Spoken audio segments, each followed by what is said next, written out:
Action. Now बेटा ideal gas equation को हम दो लॉज के कॉम्बिनेशन से बनाएंगे। पहला है चार्ल्स लॉ।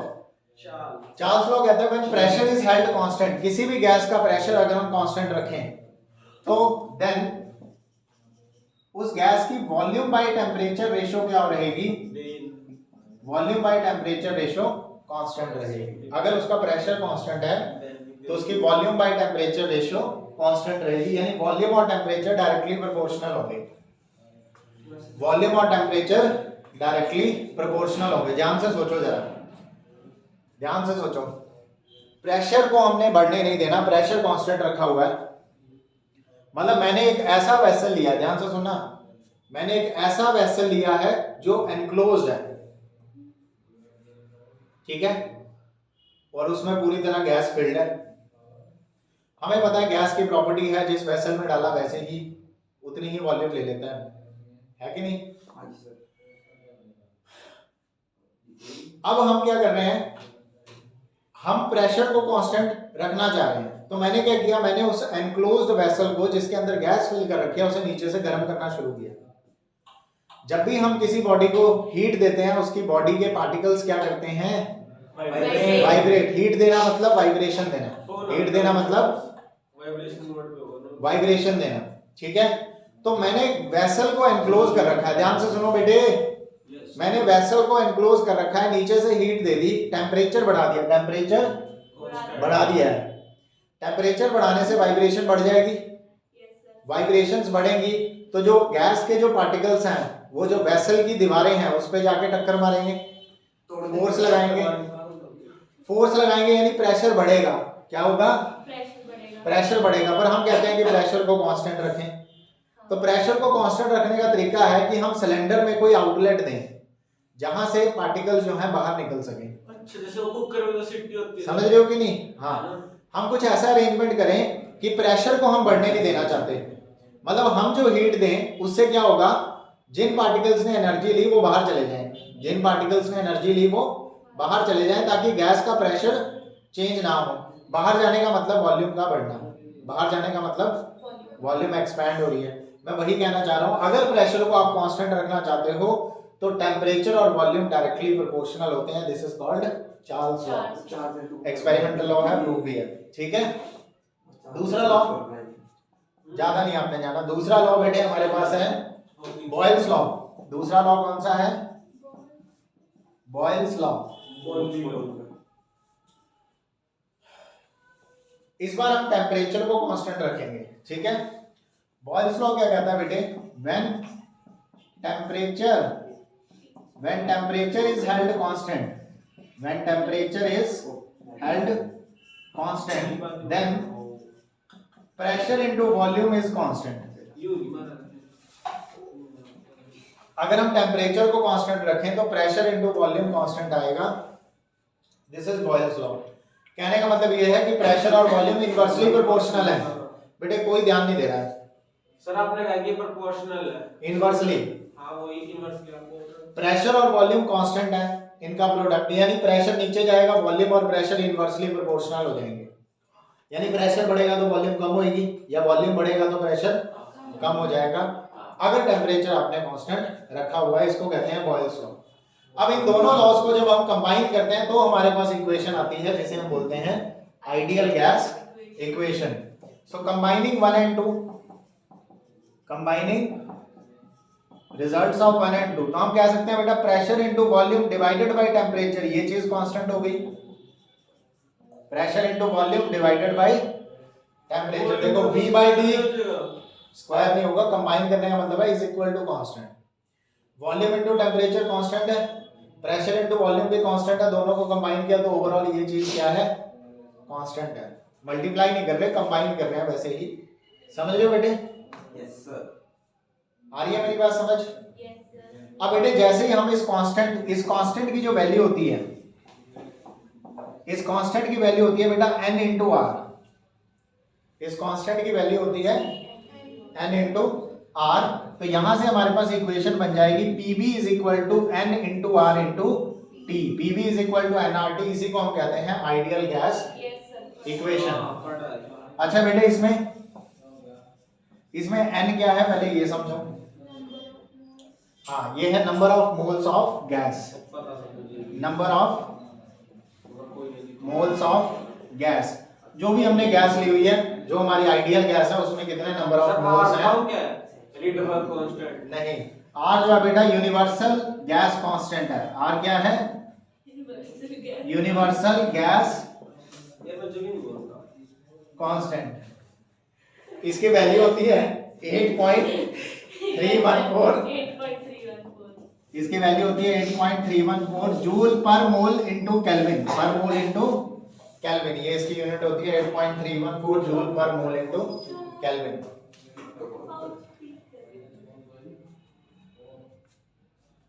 ठीक है तो सर बताऊं। अब बेटे बाकी तो आपको पता है, एक प्रेशर है, एक वॉल्यूम है, एक टेम्परेचर है, n नंबर ऑफ मोल्स है, r जो है वो यूनिवर्सल गैस कांस्टेंट है। ये रेडबर्ग कांस्टेंट आपने कहां सुना? स्पेक्ट्रम चल रहा है क्या कहीं? नहीं सर, खत्म हो गया। रेडबर्ग कांस्टेंट आता है सीरीज में, Lyman series, burner series, passion series, वहां पे आता है। 2 है वो चैप्टर 3। चलो यहाँ पर R जो है बेटे यूनिवर्सल गैस कांस्टेंट है, इसकी वैल्यू ये होती है 8.314 जूल पर मोल पर केल्विन। ये वैल्यू यूनिवर्सल है यानी फिक्स है, ये चेंज नहीं हो सकती। तो आपने क्या याद रखना, आइडियल गैस इक्वेशन याद रखनी है, PV = nRT। कैसे आई? दो लॉज का कॉम्बिनेशन है, Charles law and Boyle's law. एक लॉ कहता है कि V/T रेशियो कांस्टेंट है, दूसरा लॉ कहता है प्रेशर इनटू वॉल्यूम कांस्टेंट है। समझ गए कि नहीं? चलो बहुत बढ़िया। ना बेटे एक सवाल करते हैं, आओ उतार लिया।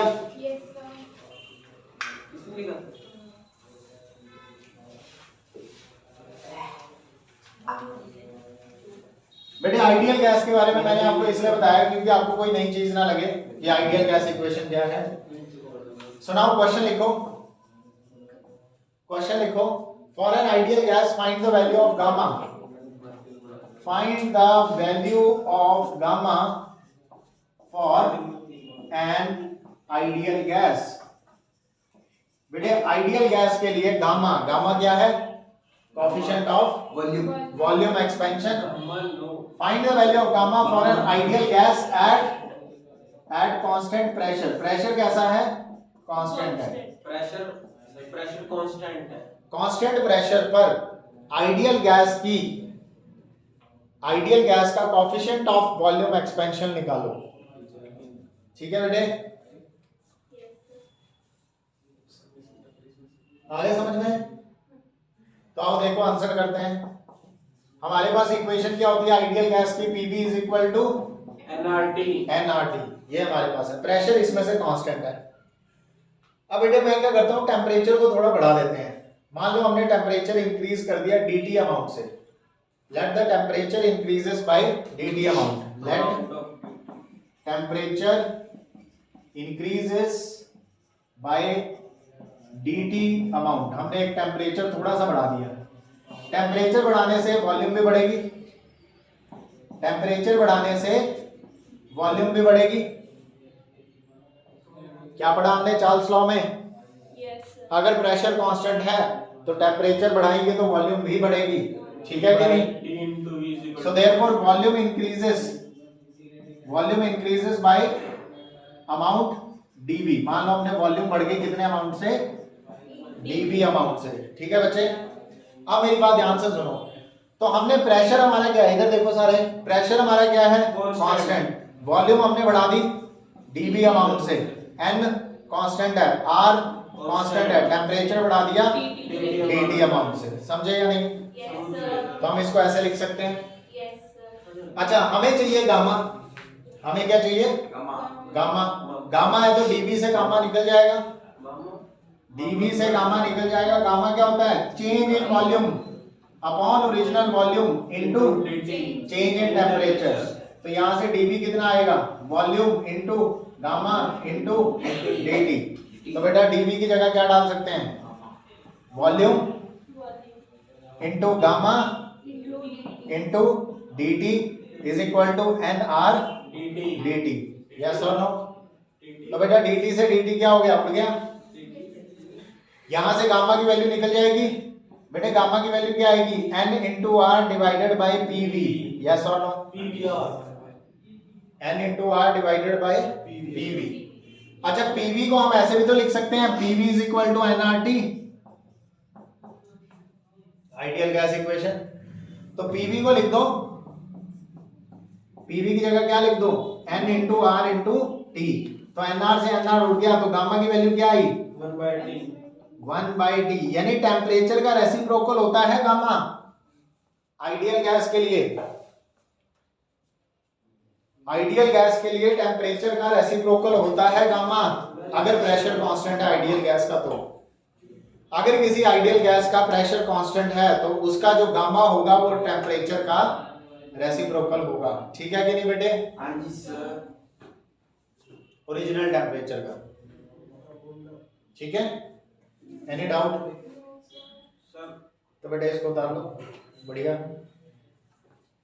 ठीक है, उतारो इसको, मैं आया 2 मिनट में।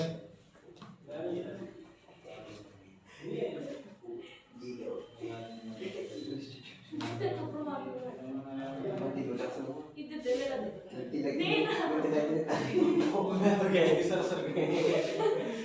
तेरे को पता नहीं।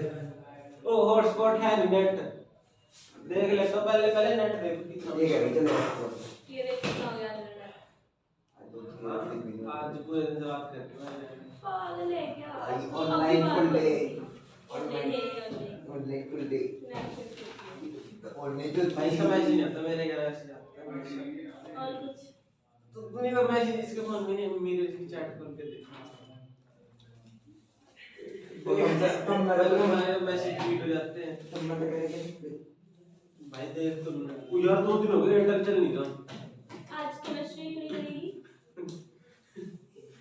1.1 जीबी केमिस्ट्री कितनी लगेगी? नहीं लग रही। क्यों? मैं नहीं पता, कल नहीं पता लग गया चीज का नाम। जियो कैसे खोलेंगे? हर महीने जब पे करो ना उस टाइम जाना। तो फ्रेंड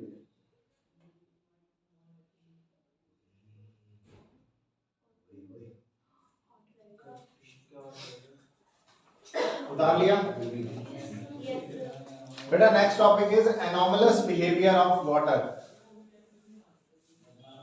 सर हाँ जी, जब बाहर ना वीडियो तो ऑफ कर जाया करो। क्या किया आपने इसमें ऐसा? सर नहीं कुछ भी गोली खा लिया के नाउ बेटा हेडिंग लगाओ, एनोमलस बिहेवियर ऑफ वाटर। मैं तो कुछ बोल नहीं। वाटर का बिहेवियर बहुत अलग सा है, ठीक है? Anomalous behaviour basically anomalous expansion of water. अच्छा बेटा, पूरी थ्योरी तो मैंने ये नोट्स में लिखी हुई है, मैं सिर्फ इसमें एक ग्राफ के थ्रू आपको समझाऊंगा, जी सर। ठीक है? तो बेटा हम लोग यहाँ पे ग्राफ बना रहे हैं वॉल्यूम वर्सेस टेम्परेचर का ग्राफ बना रहे हैं, वॉल्यूम वर्सेस टेम्परेचर का ग्राफ कुछ इस तरह से। यहां पर ये जो है ये हो गया बेटा 4 डिग्री सेल्सियस, और यहां कहीं जो है हमारे पास ये है 10 डिग्री सेल्सियस। बात कर रहा हूं मैं वाटर की, किसके लिए अब ये बात? वाटर के लिए बात हो रही है, 0 डिग्री सेल्सियस। नाउ सुनो ध्यान से, नॉर्मली हमने अभी तक ये कहा कि अगर हम किसी चीज को हीट करें, हमने पढ़ा है पीछे, अगर हम किसी चीज को हीट करें तो वो एक्सपैंड होती है, चाहे वो सॉलिड हो, लिक्विड हो या फिर गैस हो। किसी चीज को हीट करें तो वो एक्सपैंड होगी, तो वाटर भी क्या होगा? एक्सपैंड होना चाहिए, है ना? होता है सर एक्सपैंड वो वाटर उबल जाता है, सर वो तो कब होता है? वो तो होता है डिसॉल्व और डिक्रीज होता है सर, इंक्रीज की जगह। नहीं बेटे, एक्सपैंड होते हैं। टेम्परेचर आपने थोड़ा सा टेम्परेचर बढ़ाओगे, ऐसा थोड़ी ना पहले ही उबल के स्टीम बन गया, पहले एक्सपैंड होता है। एक्सपैंड ही तो हो रहा है, तभी तो जब इतना ज्यादा एक्सपैंड हो जाता है तो पूरा पूरा एनवायरनमेंट में फैलता है फिर।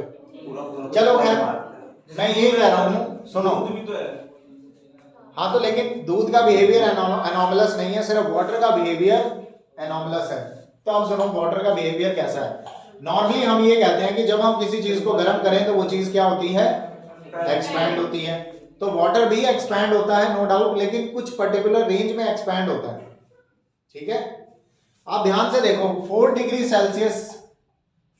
सेल्सियस से लेकर इसके आगे की जो भी है, अगर आप 4 डिग्री सेल्सियस से ज्यादा टेम्परेचर बढ़ाते हो, 4 डिग्री सेल्सियस से ज्यादा टेम्परेचर बढ़ाते हो तो वाटर की वॉल्यूम बढ़ रही है, आगे चलती जाएगी, बढ़ रही है। मतलब वाटर क्या हो रहा है, एक्सपैंड हो रहा है। वॉल्यूम बढ़ना मतलब एक्सपैंड हो रहा है। आप टेम्परेचर बढ़ा रहे हो 4 डिग्री सेल्सियस से ज्यादा, 5, 6, 7, 8 आप टेम्परेचर बढ़ाई जा रहे हो, वाटर क्या हो रहा है, एक्सपैंड हो रहा है। इधर देखो जरा, 0 डिग्री से लेकर 4 डिग्री सेल्सियस के बीच में देखो वाटर का बिहेवियर, नीचे जा रहा है। 0 डिग्री से 4 डिग्री, इस रेंज में वाटर का बिहेवियर देखो।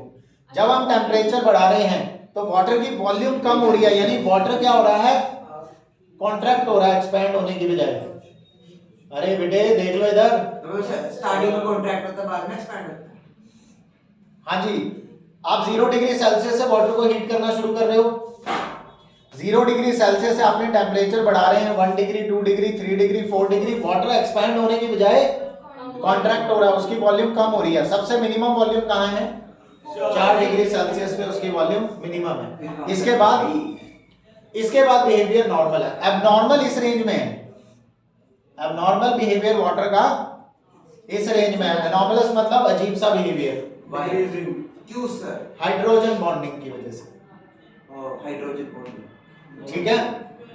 चलो खैर, ये रीजन मैंने बता दिया। अब मेरी बात ध्यान से समझ रहे हो आप या नहीं? नॉर्मल बिहेवियर नहीं है वाटर का जैसे बाकी सब मटेरियल का है। वाटर का बिहेवियर अलग है सबसे। एनोनिमस 0 डिग्री से लेकर 4 डिग्री सेल्सियस तक, 0 से 4 डिग्री सेल्सियस तक वाटर गर्म करने पर एक्सपैंड होने की बजाय कॉन्ट्रैक्ट होता है, उसकी वॉल्यूम कम होती है, यानी उसकी सबसे कम वॉल्यूम होती है 4 डिग्री सेल्सियस पे। उसके बाद उसकी वॉल्यूम फिर बढ़ जाती है। समझ रहे हो कि नहीं? यहाँ तक क्लियर है या नहीं? तो मिनिमम वॉल्यूम 4 डिग्री सेल्सियस पे, एनॉमलस बिहेवियर 0 से 4 के बीच में है। रीजन लिख लो इसका, ये बिहेवियर क्यों है। अच्छा ऐसे थोड़ा सा शॉर्ट में लिखना है तो आप लिखेंगे व्हेन, ऐसे लिख लो, when temperature is greater than 0, ठीक है, but less than 4 degree Celsius. जब टेम्परेचर 0 से बड़ा और 4 से छोटा है, ठीक है। the behavior Then- of water is anomalous. Water contracts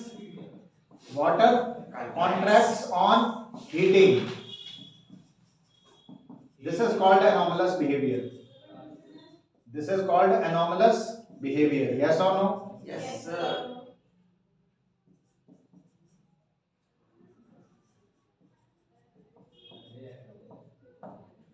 इसके अलावा 4 डिग्री के बाद उसका बिहेवियर बाकियों के जैसा ही है। बढ़ाओगे टेम्परेचर एक्सपैंड हो रहा है, लेकिन पहले शुरू में क्या हो रहा है, कॉन्ट्रैक्ट हो रहा है। ये चीज अपने को ध्यान देनी है। रीजन भी लिख लो इसका, कॉज क्या है, किस वजह से ऐसा होता है। तो बेटा इसका सीधा 1 वर्ड में आंसर है, hydrogen bonding. Water has hydrogen bond and on heating above 0 degree Celsius hydrogen bond start breaking. 0 degree Celsius से ज्यादा जब आप टेम्परेचर करते हो तो हाइड्रोजन बॉन्ड क्या होता है, ब्रेक होना शुरू हो जाता है। And due to which molecules come closer to each other, जिसकी वजह से मॉलिक्यूल्स पास आ जाते हैं और वाटर कॉन्ट्रैक्ट हो जाता है। समझ रहे हो कि नहीं? तो बेसिकली कॉज क्या है, हाइड्रोजन बॉन्डिंग। शॉर्ट में मैंने लिख दिया यहाँ पे, हाइड्रोजन बॉन्डिंग की वजह से ऐसा हो रहा है।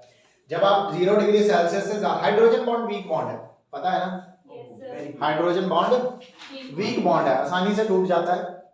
आप 0 डिग्री सेल्सियस से ज्यादा टेम्परेचर करते हो, हाइड्रोजन बॉन्ड टूट जाता है। हाइड्रोजन बॉन्ड कौन कौन बनाता है? हाइड्रोजन बॉन्ड कौन कौन बनाता है? कार्बन।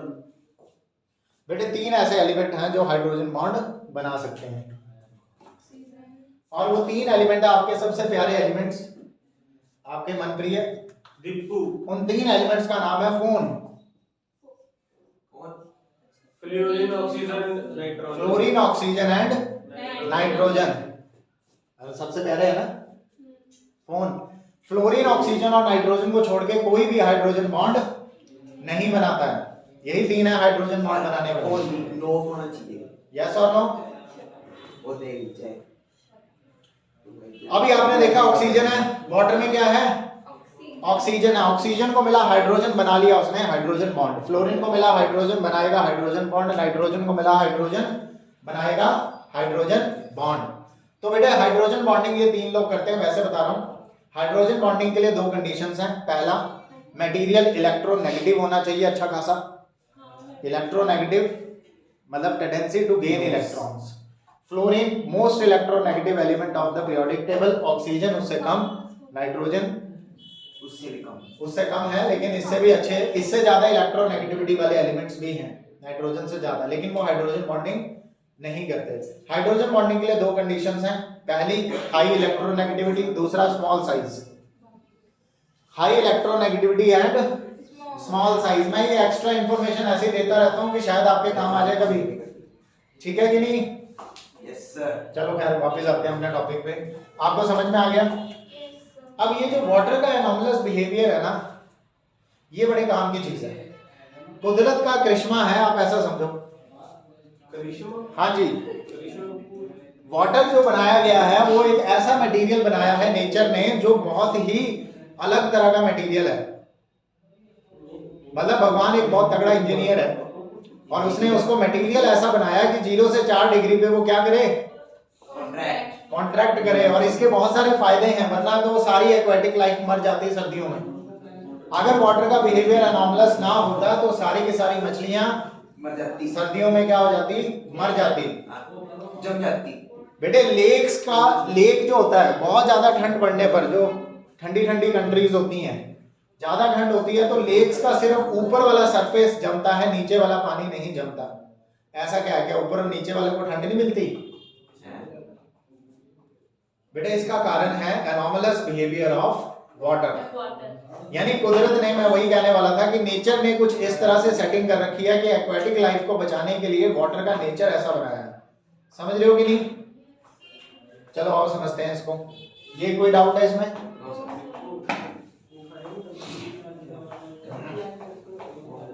बेटे इसके एप्लीकेशन देखते हैं आज।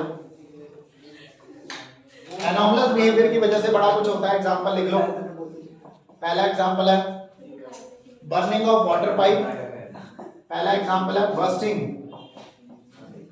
Bursting of water pipe.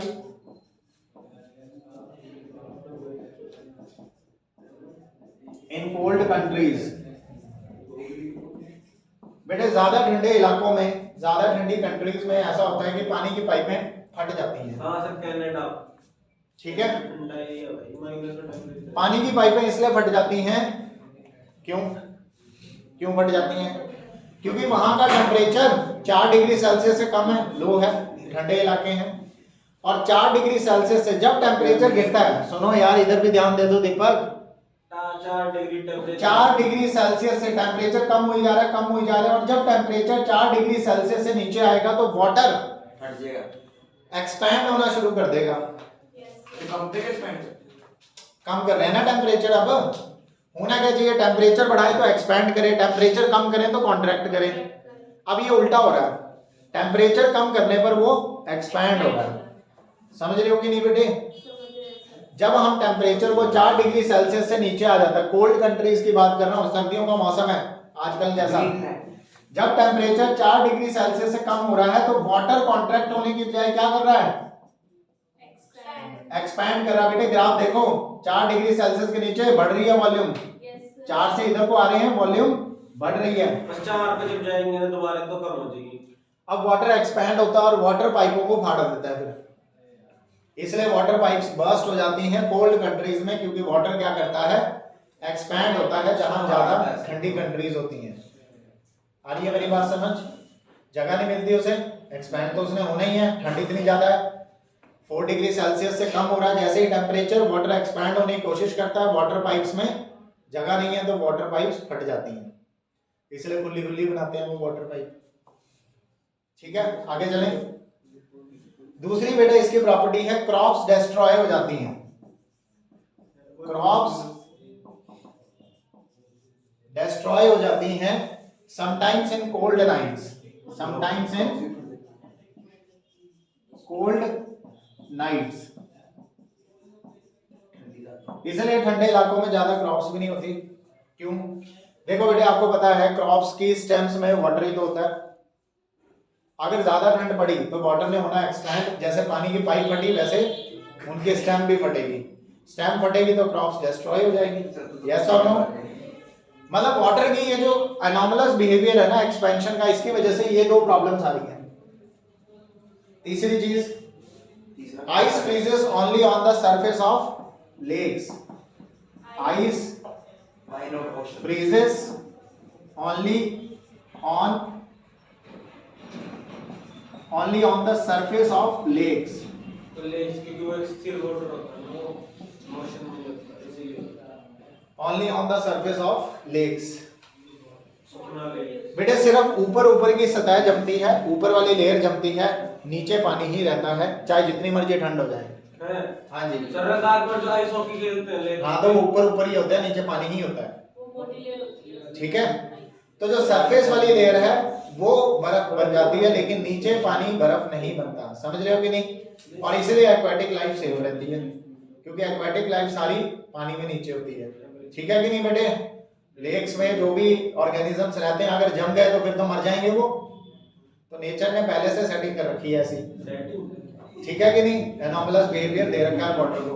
आओ समझते हैं इसको, लिख लिया ये? Yes sir. समझ लेते हैं आइस वाली बात को, शायद कुछ इंटरेस्ट पैदा हो जाए आप में।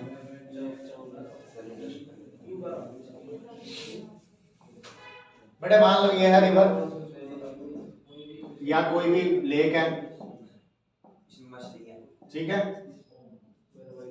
ये रही मछली, ठीक है। वो तो बोल ठंड बढ़ रही है, बढ़ रही है सर ठंड। टेम्परेचर क्या हो रहा है बेटे? माइनस टेम्परेचर कम हो जा रहा है, -10। धीरे धीरे सर्दियों का मौसम आ रहा है, टेम्परेचर धीरे धीरे क्या हो रहा है? कम हो रहा है, लो हो रहा है। मान लो 10 से शुरू करते हैं, 10 डिग्री सेल्सियस से टेम्परेचर कम होते होते 8 रह गया, 8 से कम होकर 6 रह गया, 6 से कम होकर 4 रह गया। टेम्परेचर धीरे धीरे क्या हो रहा है? कम होता जा रहा है। तो सबसे पहले क्या होगा?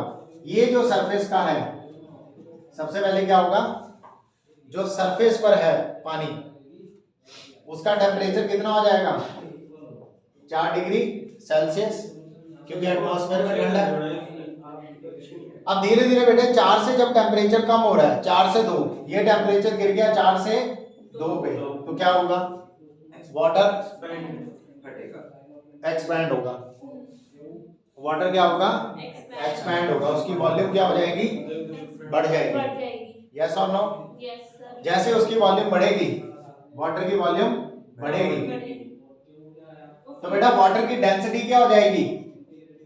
कम हो जाएगी, क्योंकि वाटर एक्सपैंड हो रहा है। एक्सपैंड होने से वॉल्यूम बढ़ रही है, क्योंकि हमें पता है डेंसिटी क्या होती है? Mass upon volume. डेंसिटी बढ़ गई, सॉरी वॉल्यूम बढ़ गई, तो डेंसिटी ने क्या होना था? कम होना था। तो जिसकी डेंसिटी है कम, जिसकी डेंसिटी है कम, वो ऊपर ही रहेगा। जिसकी डेंसिटी कम है वो ऊपर ही रहेगा। यस और नो?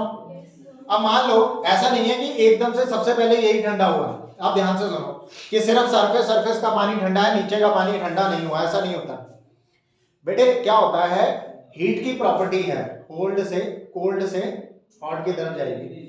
जब तक ये सारे पानी का टेम्परेचर 4 डिग्री सेल्सियस ना हो जाए, पूरी की पूरी लेक के पानी का टेम्परेचर 4 डिग्री सेल्सियस ना हो जाए, तब तक बर्फ नहीं जमेगी, तब तक बर्फ नहीं जमना शुरू नहीं होगी। देखो कैसे होगा, ध्यान से सुनो।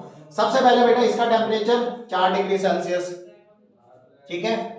नीचे वाले का अभी भी कम है, नीचे वाले का अभी भी कम है। वाटर की प्रॉपर्टी है कि हीट क्या होगी? मतलब हीट हमेशा ट्रांसफर होती है, हीट ट्रांसफर होना शुरू हो जाएगी। यस और नो? अच्छा बेटा नीचे का पानी क्या है? हॉट है। ऊपर का पानी क्या है? कोल्ड है। तो हीट क्या करेगी?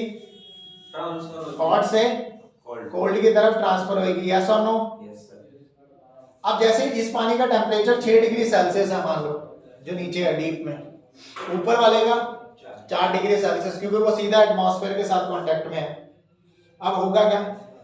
यहां से हीट ट्रांसफर होगी उसको, इसका टेम्परेचर बढ़ जाएगा। यस और नो? इसका टेम्परेचर बढ़ के मान लो कितना हो गया? 6 डिग्री सेल्सियस और इसका टेम्परेचर कितना रह गया 4 डिग्री सेल्सियस। अब इससे नीचे वाले का टेम्परेचर कितना है 6।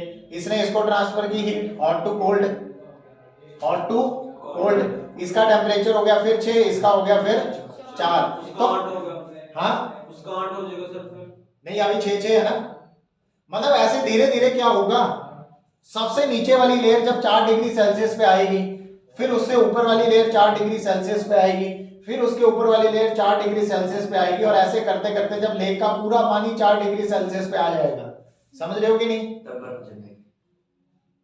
तब सारा टेम्परेचर अब बराबर हो चुका है। वो भाई 0 पे जमते हैं और इसके बाद क्या होगा, -10 अब जब सारे के सारे लेक का टेम्परेचर कितना हो गया 4 डिग्री सेल्सियस हो गया। मेरी बात समझे या नहीं, समझ गए सर। फिर से बताऊं सर आपकी बात को समझ बेटे, मैं क्या कह रहा हूं सुन लो एक बार फिर से। एटमॉस्फेयर में है टेम्परेचर ज्यादा, तो हमें लगता है सरफेस का पानी पहले ठंडा होगा, ठीक है आपकी बात, सरफेस का पानी पहले ठंडा होगा क्योंकि वो सीधा कांटेक्ट में है एटमॉस्फेयर के, लेकिन नीचे वाला पानी गर्म है और हीट की प्रॉपर्टी है कि गर्म से ठंडे की तरफ जाएगा। तो जब ऊपर वाला पानी ठंडा होगा तो नीचे वाला जो गर्म पानी है वो अपनी हीट ऊपर वाले पानी को देगा, और नीचे वाला पानी फिर ठंडा होगा क्योंकि उसने अपनी हीट ऊपर वाले को दे दी। सर ऐसे वो गेम खेल रहे हैं, ठीक है, ऐसे करते करते सारा का सारा पानी गर्म हो, सारा का सारा पानी का टेम्परेचर जब तक 4 डिग्री सेल्सियस नहीं होता तब तक फ्रीजिंग का प्रोसेस स्टार्ट नहीं होगा। बात समझे कि नहीं, ऐसा नहीं कि ठंड पड़ी और एकदम से जम गया पानी, ऐसा नहीं होता। पहले पूरी की पूरी लेक का टेम्परेचर एक जैसा होना चाहिए, तभी बात बनेगी। अब हमने कह दिया कि पूरी लेक का टेम्परेचर 4 डिग्री सेल्सियस हो गया कुछ दिनों में, ये प्रोसेस होने में टाइम लगता है, ठंड बढ़ रही है लगातार, कुछ टाइम लगा, तो कुछ टाइम में पूरी लेक का टेम्परेचर कितना हो गया 4 डिग्री सेल्सियस हो गया। अब हम देखते हैं क्या हुआ। अब टेम्परेचर बेटा 4 से भी नीचे जा रहा है, अब टेम्परेचर 4 से भी नीचे जा रहा है। अब मेरी बात ध्यान से सुनना, जब टेम्परेचर 4 से नीचे गया तो वाटर हुआ बेटा एक्सपैंड, उल्टा हो रहा है, वाटर एक्सपैंड होता है जब 4 से नीचे आता है, कॉन्ट्रैक्ट होने के बजाय एक्सपैंड होता है। अब जब वाटर एक्सपैंड होता है तो उसकी वॉल्यूम बढ़ती है, तो उसकी डेंसिटी कम होती है, ठीक है कि नहीं। मान लो बेटा यहां पर जो पानी है, ये वाला जो पानी है, सुनो ध्यान से, जहां पर मछली तैर रही है, इसका भी टेम्परेचर कितना है 4 डिग्री सेल्सियस, और इसका टेम्परेचर नीचे गिरा, इसका टेम्परेचर नीचे गिरा। अब जैसे इसका टेम्परेचर 0 डिग्री सेल्सियस पे पहुंचेगा हम बोलेंगे ये बर्फ बन जाएगा, पर ऐसा होता ही नहीं है, होएगा ही नहीं, ऐसा होता ही नहीं है, समझे कि नहीं बेटा, होगा ही नहीं। क्यों नहीं होगा। आप मेरी बात ध्यान से सुनो, बोर्ड की तरफ सबकी नजर होनी चाहिए, असली कॉन्सेप्ट तो अब बताने लगा हूं। पहले समझ नहीं था, पहले मैं आपको ये समझा रहा था कि ऐसा नहीं है कि सिर्फ सरफेस के पानी ठंडा हो रहा है, नीचे वाला पानी वैसे का वैसा ही है। अब आपको पता चल गया कि पूरी लेक में पानी का टेम्परेचर कितना है 4 डिग्री 4 डिग्री सेल्सियस, और यहाँ मछली अपनी घूम रही है मछली 4 डिग्री सेल्सियस पर। 4 डिग्री सेल्सियस पर अभी भी वाटर किस स्टेट में है, लिक्विड स्टेट में है, क्योंकि 0 पे जाके बर्फ बनेगा वो। अब बेटे टेम्परेचर क्या हो जा रहा है, कम हो जा रहा है, ठंड बढ़ती चली जा रही है, ठंड बढ़ती चली जा रही है, तो इसका टेम्परेचर कम होके 0 डिग्री सेल्सियस तक नहीं पहुंचेगा, पहुंच ही नहीं सकता। क्यों सर? मतलब सर दोबारा explain it please. 4 degree Celsius का टेम्परेचर कम होकर 0 तक पहुंचेगा ही नहीं। कैसे, क्यों? बताता हूं, जैसे ही टेम्परेचर नीचे आना शुरू होगा, 4 डिग्री सेल्सियस से नीचे आना शुरू होगा, मान लो कितना आ गया 2 डिग्री पे आ गया, तो नीचे वाला ऊपर भेज दे, तो बेटा वाटर क्या होगा, वाटर क्या होगा Expand। एक्सपैंड होगा, प्रॉपर्टी है उसकी एक्सपेंशन की। वाटर एक्सपैंड होगा, वाटर एक्सपैंड होगा तो उसकी वॉल्यूम बढ़ेगी, उसकी डेंसिटी कम होगी, हल्की डेंसिटी तो ऊपर जाएगी, तैरेगी, डेंसिटी कम तो क्या होगा ऊपर जाएगी, फ्लोट करेगा।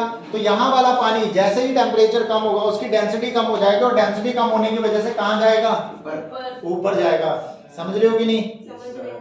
इसलिए ऊपर वाला पानी, ये 2 डिग्री सेल्सियस वाला पानी यहाँ गया, और फिर उसकी जब जैसे ही 0 डिग्री सेल्सियस पहुंचा ये हो गया फ्रीज, पर नीचे वाला पानी फ्रीज नहीं हुआ, क्योंकि जैसे ही 4 डिग्री सेल्सियस से नीचे आने की कोशिश करेगा वो एक्सपैंड होगा, डेंसिटी कम होगी, वो ऊपर चला जाएगा। समझे कि नहीं, समझे या नहीं। यस समझ सर। गए सर, याद इसका मतलब है कि सिर्फ ऊपर की लेयर ही क्या होगी, फ्रीज होगी, है। इसलिए मछली पर नीचे पानी में आराम से तैर रही है और जिंदा है। जरा सोचो अगर ऐसा ना होता तो ये जम जाती यहीं के यहीं। जरा सोचो ये ऐसा ना होता अगर वाटर का बिहेवियर एक्सपेंशन का ना होता 4 डिग्री सेल्सियस से नीचे उसके अंदर जितने भी जानवर रहते हैं सबके सब जम जाते और मर चुके होते अब तक। Yes sir. तो मैं इसलिए कह रहा हूँ कि नेचर पता नहीं कैसे कैसे क्या क्या बना रखा है उसने। इंजीनियर बड़ा तगड़ा है। से पहले सब कुछ सोचा था। भगवान जो है वो इंजीनियर बहुत तगड़ा है। IIT कानपुर हाँ ठीक है CS बेटा समझ गए या नहीं? आइंस्टाइन के चलिए अब देखते हैं आप इसको कैसे एक्सप्लेन कर पाओगे। बार बार सुनना, वीडियो मिल रही है आपको, ठीक है? कोई बुक मिले वहां से पढ़ना, क्योंकि एक्सप्लेनेशन तो मैंने भी नहीं दी, मैंने नोट्स में भी नहीं लिखा, नहीं सर ठीक ठीक है? आपने खुद पढ़ना है, कहीं से भी सर्च करो, कोई बुक है आपकी वहां से पढ़ो कि कैसे एक्वेटिक लाइफ सेफ होती है by the anomalous expansion of water, water. ठीक है? आगे बेटी बात समझ में कोई डाउट है क्या? No sir. आई होप आपको क्लियर हो गया होगा। बस इस बात का ध्यान रखना, सबसे बड़ी मिसकंसेप्शन क्या है बच्चों की? सबसे बड़ी मिसकंसेप्शन ये है कि सबसे ऊपर वाला जो पानी है वो इसलिए जमता है क्योंकि सबसे ज्यादा ठंड उसको मिलती है। ऐसा नहीं है, ऐसा नहीं है। जब तक पूरी की पूरी लेक का टेम्परेचर 4 डिग्री सेल्सियस नहीं हो जाता तब तक वो फ्रीज नहीं होगा। तब तक पानी फ्रीज नहीं हो सकता। लेक के अंदर जितना भी पानी है, समुद्र क्यों नहीं जमता? हाँ। समुद्र क्यों नहीं जमता? क्योंकि इतना ज्यादा डीप है कि 4 डिग्री सेल्सियस ही नहीं हो पाता टेम्परेचर नीचे ज्यादा तक, चाहे जितनी मर्जी ठंड हो। समझे कि नहीं? लेक इसलिए जम जाती है क्योंकि लेक कितनी डेप्थ है? ज्यादा डेप्थ नहीं होती लेक की, मतलब एज कंपेयर टू सी देखें तो लेक की डेप्थ बहुत ज्यादा नहीं होती। तो इसलिए पूरी लेक के पानी का टेम्परेचर 4 डिग्री सेल्सियस तक पहुंच जाता है और उसके बाद फ्रीजिंग स्टार्ट होती है। ठीक है बेटे? Yes sir. तो क्या चीजें याद रखनी है? पहला पॉइंट, फ्रीजिंग तब तक स्टार्ट नहीं होगी जब तक सारा का सारा पानी लेक का या पॉन्ड का 4 डिग्री सेल्सियस पे नहीं पहुंचता। एक बार पहले सारा पानी 4 डिग्री सेल्सियस पे पहुंचेगा, उसके बाद जब नीचे वाले पानी का टेम्परेचर 4 डिग्री सेल्सियस से कम होगा तो वो एक्सपैंड करेगा। एक्सपैंड करने पे उसकी डेंसिटी कम होगी, डेंसिटी कम होगी, वो हल्का हो जाएगा और ऊपर उठेगा और इसलिए वो सरफेस पे आ जाएगा। समझ रहे हो? सरफेस पे आने के बाद वो जम जाएगा लेकिन नीचे पानी का पानी ही रहेगा पानी का पानी है। और इसलिए मछली अपना आराम से स्विमिंग कर रही है और जिंदा है। समझ गए कि नहीं? यस सर, थैंक तो यू हम किस सर। में चलो, चाहिए? Thank you. वीडियो को लाइक करें, सब्सक्राइब लाइक ना करें और ना ही सब्सक्राइब करें, बस देख लें। और पढ़ लें। ओके। पढ़ लें ध्यान से।